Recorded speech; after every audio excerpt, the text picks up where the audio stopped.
Hello friends, नमस्कार। आप सभी का स्वागत है मैथ्स विद निर्भय यूट्यूब क्लासेज में। दोस्तों, जैसे कि हम लोग पिछले वीडियो में निर्देशांक ज्यामिति के परिचय के बारे में पढ़े थे, आज हम लोग निर्देशांक ज्यामिति में अगर कोई भी बिंदु दिया हो, यानी किसी बिंदु का निर्देशांक अगर हमें पता हो तो उसको हम कैसे कार्तीय तल में दर्शाएंगे, इसके बारे में पढ़ेंगे। और दूसरा टॉपिक हम लोग का होगा कि अगर दो बिंदुओं का निर्देशांक दिया हो तो उनके बीच की दूरी कैसे ज्ञात करेंगे, जिसे हम लोग कहते हैं दूरी का सूत्र। ठीक है, तो आप वीडियो में बने रहिए और देखिए, एंजॉय करिए वीडियो को। देखिए, सबसे पहले मुख्य चीज ये होता है कि मान लेते हैं हम यहाँ एक कार्तीय तल है। ठीक है, आपके सामने एक कार्तीय तल है और ये कार्तीय तल कब हो जाएगा, जब इसमें हम एक्स एक्सिस और वाई एक्सिस को प्लॉट कर देंगे।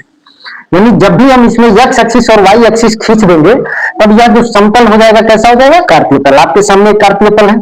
अच्छा, इसको ये जो क्षैतिज लाइन होता है इसको हम कहते हैं एक्स अक्ष, एक्स अक्ष बोलते हैं। ये चीज आपको पता है, पिछले वीडियो मैंने बताया था। जी, ऊर्ध्वाधर लाइन जो होता है इसको हम लोग कहते हैं वाई अक्ष। क्या कहते हैं बाबू, वाई अक्ष। और दोनों अक्ष यानी एक्स अक्ष और वाई अक्ष जहां एक दूसरे को काटते हैं उसको हम लोग क्या कहते हैं, मूल बिंदु। और उसको हम लोग दिखाते हैं किससे, ओ से, यानी जीरो से। ठीक है, ओ कहिए या फिर जीरो कहिए। चलिए, अब क्या करते हैं हम, एक चीज हमको निर्देशांक की स्थिति का पता लगाने के लिए जो बहुत जरूरी चीज है वो ये है कि हमें ये पता होना चाहिए कि अगर किसी भी बिंदु का निर्देशांक दिया हुआ है तो वह किस चतुर्थांश में स्थित है, यानी चतुर्थांश का पता हमको लगाना है। तो चतुर्थांश का पता लगाने के लिए सबसे पहले हम इनके कुछ चिन्ह है जिसके बारे में हम पढ़ेंगे। आपको पता है कि जब हम संख्या रेखा पर किसी भी संख्या को दर्शाते हैं तो एक हम मूल बिंदु मानते हैं जिसको जीरो से दिखाते हैं। तो यहाँ पे मूल बिंदु हमारा क्या है, जहां दोनों अक्ष एक दूसरे को काट रहे हैं।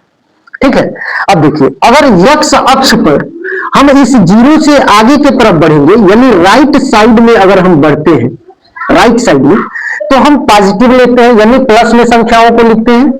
और अगर इसी मूल बिंदु से हम लेफ्ट साइड यानी बाएं तरफ अगर बढ़ते हैं तो हम क्या लिखते हैं, संख्याओं को नेगेटिव लिखते हैं ना। जैसे मान लीजिए जीरो से जब हम आगे बढ़ेंगे तो यहाँ +1 हो जाएगा, +2 हो जाएगा, +3 हो जाएगा, +4 हो जाएगा, +5 हो जाएगा, +6 हो जाएगा और +7 हो जाएगा। ठीक है, जनरली इस प्लस को नहीं लिखा जाता है क्योंकि हमें ये चीज हमें अंडरस्टूड होना चाहिए कि अगर किसी अंक के या किसी संख्या के साथ अगर कोई भी चिन्ह नहीं है तो किसका माना जाता है, प्लस का माना जाता है। तो जनरली प्लस को हम लोग लिखते नहीं है। ठीक है, अच्छा, अब जीरो से अगर हम पीछे यानी राइट साइड आते हैं, बाएं साइड में, तो किसमें लिखते हैं हम लोग, माइनस में लिखते हैं। -1, -2, -3, -4, -5, -6, -7 और ऐसे सो ऑन करते करते आप बहुत आगे तक जा सकते हैं। अच्छा, ये तो हो गई एक्स एक्सिस की बात। अब हम देखते हैं वाई एक्सिस पर कैसे संख्याओं को दिखाते हैं। तो जब वाई एक्सिस पर हम जीरो से ऊपर की तरफ बढ़ते हैं, अप बढ़ते हैं ऊपर की तरफ, तो किसमें बढ़ते हैं, प्लस में बढ़ते हैं। और जब इससे डाउन आते हैं यानी नीचे आते हैं वाई एक्सिस पर, तब हम इसको किसमें लिखते हैं, माइनस में लिखते हैं। जैसे जीरो से ऊपर अगर हम चलेंगे तो लिखेंगे 1, 2, 3, 4, 5, 6, 7, 8, ऐसे सो ऑन, देखना आपकी जरूरत हो। जब इस जीरो से नीचे आएंगे तो माइनस में लिखेंगे, यानी -1, -2, -3, -4, -5, -6, -7। आ रही है बात समझ में। ये तो हो गया कि एक्स एक्सिस और वाई एक्सिस पर हम संख्याओं के चिन्हों का निर्धारण हम कर लिए। अब देखिए, अब अगर आपको पता है कि 4 चतुर्थांश होता है, प्रथम चतुर्थांश,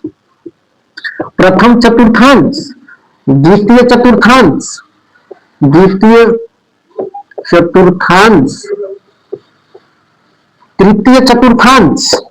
तृतीय चतुर्थांश और चतुर्थ चतुर्थांश, यानी ये 4 चतुर्थांश होता है हमारा। अब हम कैसे पता करेंगे कि अगर कोई किसी बिंदु का निर्देशांक दिया हुआ है तो वह बिंदु किस चतुर्थांश में स्थित होगा। इसके लिए हमको एक छोटी सी चीज समझनी होगी, आप ध्यान दीजिएगा। जैसे आप देख रहे हैं कि यह जो प्रथम चतुर्थांश है, यह इसको मिटा देते हैं, ये जो लिखे हैं इसको मिटा देते हैं ताकि और क्लियर आपको दिखेगा। ठीक है, चलिए, अब आप देख रहे हैं कि ये जो प्रथम चतुर्थांश है यह किन किन अक्षों के मध्य बना है बाबू। तो आप देख रहे हैं प्रथम चतुर्थांश प्लस एक्स एक्सिस और प्लस वाई एक्सिस के मध्य बना है ना। इसमें जो भी बिंदु हमें दर्शाया जाएगा या जो भी बिंदु होगा वह प्लस एक्स एक्सिस और प्लस वाई एक्सिस के बीच में ही है। इसका मतलब एक्स एक्सिस पर जो चली गई दूरी होगी, यानी जो भुज होगा ना, वो वही एक्स एक्सिस पर चली गई दूरी होती है, और वाई एक्सिस पर चली गई दूरी क्या होती है, कोटि होती है। ठीक है, तो इन दोनों प्लस के बीच में, इसका मतलब इधर चलेंगे तो भुज भी प्लस में होगा और कोटि भी किसमें होगा, माइनस में होगा। तो अगर ऐसा कोई निर्देशांक दिया गया है जिसमें भुज प्लस में हो और कोटि किसमें हो, सॉरी कोटि भी किसमें हो, प्लस में, क्योंकि जीरो से ऊपर चल रहा है ना तो प्लस में ही है। तो अगर ऐसा कोई निर्देशांक दिया हो जिसमें भुज भी प्लस में हो और कोटि भी प्लस में हो, तो हम कहते हैं कि वह बिंदु प्रथम चतुर्थांश में स्थित होगा। ठीक है, दूसरा, अब दूसरे चतुर्थांश की हम लोग जब बात करेंगे तो पहले इसमें भी भुज लिखेंगे और फिर कोटि लिखेंगे, क्योंकि निर्देशांक लिखने का यही तरीका होता है, भुज और कोटि को पेयर के रूप में लिखते हैं। तो इसमें पहले भुज अगर हम लिखेंगे तो हम भुज का मतलब क्या हुआ, एक्स एक्सिस पर चली गई दूरी, और जो द्वितीय चतुर्थांश है वह माइनस एक्स एक्सिस और प्लस वाई एक्सिस के बीच में है। इसका मतलब माइनस एक्स एक्सिस होने का मतलब भुज का मान माइनस में होगा और प्लस वाई एक्सिस का मतलब कोटि का मान किसमें होगा, प्लस में होगा। यानी अगर ऐसा कोई बिंदु है जिसमें भुज का मान माइनस में है और कोटि किसमें है, प्लस में है, तो हम कहते हैं वह बिंदु द्वितीय चतुर्थांश में स्थित होगा। और ये बात समझ में। तीसरा है हमारा थर्ड चतुर्थांश। इसमें क्या होता है, ये जो चतुर्थांश आप देख रहे हैं वह माइनस एक्स एक्सिस और माइनस वाई एक्सिस के बीच का क्षेत्र है। इसका मतलब अगर भुज माइनस में हो, माइनस एक्स एक्सिस यानी माइनस हो भुज में, और कोटि भी किसमें हो, माइनस में हो, तो हम यह कहते हैं कि यह जो निर्देशांक होगा या यह जो बिंदु होगा वह कार्तीय तल के तीसरे चतुर्थांश में स्थित होगा। ठीक है, उसी तरह चौथे चतुर्थांश के बारे में हम देखते हैं। यह चौथा चतुर्थांश किससे बना है, प्लस एक्स एक्सिस और माइनस वाई एक्सिस से मिलकर बना है। प्लस एक्स एक्सिस का मतलब क्या हो गया, भुज हो गया प्लस में, और माइनस वाई एक्सिस का मतलब हो गया कोटि हो गया माइनस में। यानी अगर किसी बिंदु का निर्देशांक प्लस और माइनस है, यानी भुज प्लस और कोटि माइनस में है, तो हम कहते हैं कि वह चौथे चतुर्थांश में स्थित होगा। ठीक है, इस चीज को हम जनरली ऐसे याद कर लेते हैं, प्लस और प्लस, यानी प्लस प्लस रहेगा तो प्रथम में, माइनस और प्लस रहेगा तो द्वितीय में, माइनस और माइनस रहेगा तो तृतीय में, प्लस और माइनस रहेगा तो चतुर्थ में। तो इन चिन्हों को आप हमेशा क्या करेंगे, याद रखेंगे। अगर आप ये चिन्ह याद रख रहे हैं, ये चीज अगर आपको पता है, तो आप किसी भी बिंदु के निर्देशांक को आसानी से देखकर बता सकते हैं कि वह किस चतुर्थांश में है। जैसे आइए एक एग्जांपल लेते हैं, -3 और 4। अब आपको बताना है कि -3 और 4 किस चतुर्थांश में स्थित है यह बिंदु। तो इसको आप देख रहे हैं, भुज माइनस में है और कोटि किसमें है, प्लस में। तो आपको पता है कि द्वितीय चतुर्थांश में भुज माइनस में होता है और कोटि प्लस में होता है। इसका मतलब यह किस चतुर्थांश में है, यह है द्वितीय चतुर्थांश में। ठीक है, अगर मान लीजिए कोई दूसरा एग्जाम्पल हम ले लेते हैं, -5 और -7। अब इसमें आप देख रहे हैं कि ये जो दोनों बिंदु है, यानी भुज और कोटि, ये दोनों किसमें है, माइनस में है। अब दोनों माइनस में रहने के नाते आपको ये पता है कि तृतीय चतुर्थांश में जो है कि भुज भी माइनस में रहता है और कोटि भी किसमें रहता है, माइनस में रहता है। इसका मतलब ये दोनों बिंदु किसमें स्थित होंगे, तृतीय चतुर्थांश में। किसमें होंगे, तृतीय चतुर्थांश में। मान लीजिए एक तीसरा एग्जाम्पल हम ले लें, 4 और -6। अब बताइए 4 और -6 किस चतुर्थांश में होगा, तो आप तुरंत देखेंगे सर भुज प्लस में है, कोटि माइनस में, इसका मतलब ये किसमें है, चतुर्थ चतुर्थांश में। ठीक है, मैं आशा करता हूं आप समझ गए होंगे। अब आइए, अब हम लोग सीखते हैं कि किसी भी बिंदु को अगर कार्तीय तल में दिखाना हो, दर्शाना हो, तो हम कैसे दर्शाते हैं। चलिए, जैसे मान लीजिए हमारे पास एक बिंदु है -3 और -5, और कह रहा है कि इसको आप कार्तीय तल में दर्शाइए। ठीक है, तो आप सबसे पहले इस बिंदु के निर्देशांक को देखते देखते आप यह बता देंगे कि यह तृतीय चतुर्थांश में स्थित होगा, क्योंकि इसका जो एक्स एक्सिस वाला हिस्सा है, यानी कि जो भुज है वो भी माइनस में है और कोटि भी किसमें है, माइनस में है। इसका मतलब ये जो निर्देशांक है यह माइनस एक्स एक्सिस और माइनस वाई एक्सिस के बीच का हिस्सा है, माइनस एक्स एक्सिस और माइनस वाई एक्सिस के बीच में है, यानी कि यह किस चतुर्थांश में है, तृतीय चतुर्थांश में। तो सबसे पहले तो हम ये पता कर लिए कि तृतीय चतुर्थांश में है। अब इसको कैसे दर्शाएंगे, -3 का मतलब होता है कि भुज 3 है, यानी एक्स एक्सिस पर 3 मात्रक चलेंगे माइनस में, और वाई एक्सिस पर यानी कोटि कितना है, -5, यानी वाई एक्सिस पर चलेंगे 5 मात्रक। अब ये 3 मात्रक, ये 5 मात्रक, अब इन दोनों से क्या करेंगे, एक लंब खींच देंगे, और ये दोनों लंब एक दूसरे को जिस बिंदु पर काटेंगे ना, वही इस बिंदु का क्या होगा, निर्देशांक होगा। यानी इस बिंदु का निर्देशांक -3 और 5 है। ठीक है, दूसरा मान लीजिए 2 और 5 है। तो आप बताइए ये किस चतुर्थांश में है? तो आप कहेंगे सर भुज भी प्लस में, कोटि भी प्लस में, इसका मतलब प्लस प्लस किसमें आता है बाबू? प्रथम चतुर्थांश में। यानी ये बिंदु जो है किस चतुर्थांश में होगा? प्रथम चतुर्थांश में। ठीक है, अब प्रथम चतुर्थांश में दिखाना है तो भुज कितना है हमारा? 2। तो भुज हमारा कितना हो गया? 2, यहां तक हो गया। कोटि कितना हो गया? 5, तो कोटि हमारा 5 यहां तक होगा। अब यहां से एक लंब खींच दिए और यहां से एक लंब खींच दिए और दोनों एक दूसरे को जहां काट दिया, यही क्या हो गया? 2 और 5 बिंदु हो गया। ठीक है, तो आप ऐसे कोई भी बिंदु दिया हो, किसी भी बिंदु का निर्देशांक, आप उसकी स्थिति को आराम से कार्यतल में क्या कर सकते हैं? दिखा सकते हैं। ठीक है, ये जानकारी मिल गई। आपको एक महत्वपूर्ण चीज और मैं बता रहा हूं कि अगर किसी भी बिंदु का निर्देशांक, जैसे कभी कभी एग्जाम में क्या होता है कि किसी बिंदु का निर्देशांक दे देगा और कह देगा बताइए उसका भुज क्या है और कोटि क्या है। जैसे मान लीजिए एक निर्देशांक दे दिया 3 और 7, अब कहेगा बताइए इसका भुज क्या है और कोटि क्या है। तो किसी भी निर्देशांक में जो पहला संख्या होता है ना, पहला संख्या, उसको हम लोग कहते हैं भुज। यानी एक्स एक्सिस पर जो दूरी चली गई होती है उसी को हम क्या कहते हैं? भुज। तो इसमें भुज हमारा क्या है बाबू? 3। भुज क्या है? 3। और कोटि क्या है इसमें? 7। यानी वाई एक्सिस पर चला गया कितना है? 7। तो इसमें भुज हो गया 3 और कोटि हो गया 7। ठीक है, दूसरा एग्जाम्पल अगर हम ले लेते हैं, मान लीजिए 5 और -7, इसमें भुज कितना हो गया बताइए? जल्दी से कमेंट करिए, भुज कितना हो गया? 5 और कोटि कितना हो गया? -7। यानी इसमें भुज 5 और कोटि -7। कभी कभी क्या होता है कि एग्जाम में बच्चों को कंफ्यूज करने के लिए भुज और कोटि का मान दे देगा और कहेगा आप निर्देशांक लिखिए। बच्चे क्या होते हैं? कंफ्यूज हो जाते हैं। तो इसमें कोई भी कंफ्यूजन नहीं होना चाहिए, एकदम आसान है। जैसे इसी का उल्टा, मान लीजिए भुज दे दिया 5, कोटि दे दिया आपका -8। अब कहे कि आप इसका लिखिए निर्देशांक, तो आपको पता होना चाहिए, मैंने आपको पिछले वीडियो में बताया है कि निर्देशांक कैसे लिखते हैं। निर्देशांक हम लिखते हैं भुज और कोटि को पेयर युग्म के पेयर के रूप में हम इसको लिख देते हैं एक साथ, तो यह क्या हो जाता है? निर्देशांक हो जाता है। तो भुज कितना है? 5 और कोटि कितना है? -8। इन दोनों को कमा देके एक साथ लिख देते हैं, यही क्या हो गया? इस बिंदु का निर्देशांक हो जाता है। ठीक है, चलिए आइए अब इसके बाद हम लोग पढ़ते हैं दो बिंदुओं के बीच की दूरी निकालने। यानी अगर दो बिंदुओं का निर्देशांक दिया हो तो उनके बीच की दूरी को हम कैसे ज्ञात करते हैं। ठीक है, चलिए आइए हम लोग दूरी के सूत्र के बारे में पढ़ते हैं। तो सबसे पहले हम लोग सूत्र यानी इसके सूत्र को देखेंगे, इसके फार्मूले को।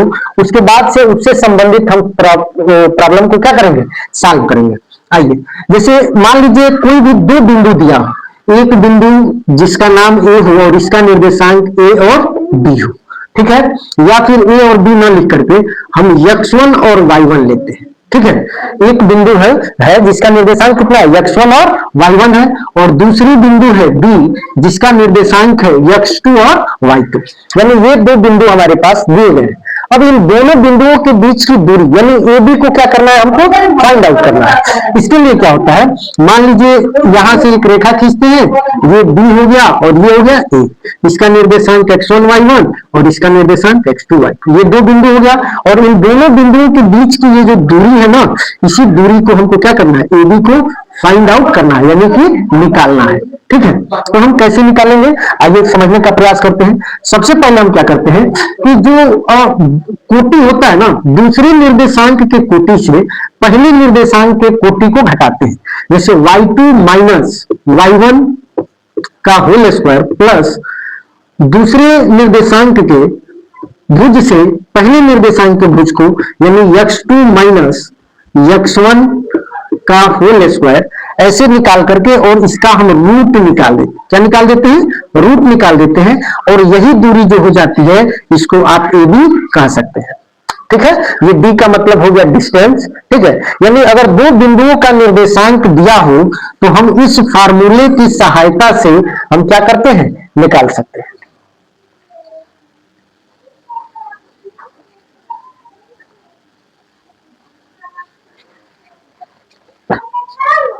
आइए दो बिंदुओं के बीच की दूरी निकालते हैं। तो दो बिंदुओं के बीच की दूरी का फार्मूला क्या होता है, पहले हम लोग उसको जानेंगे।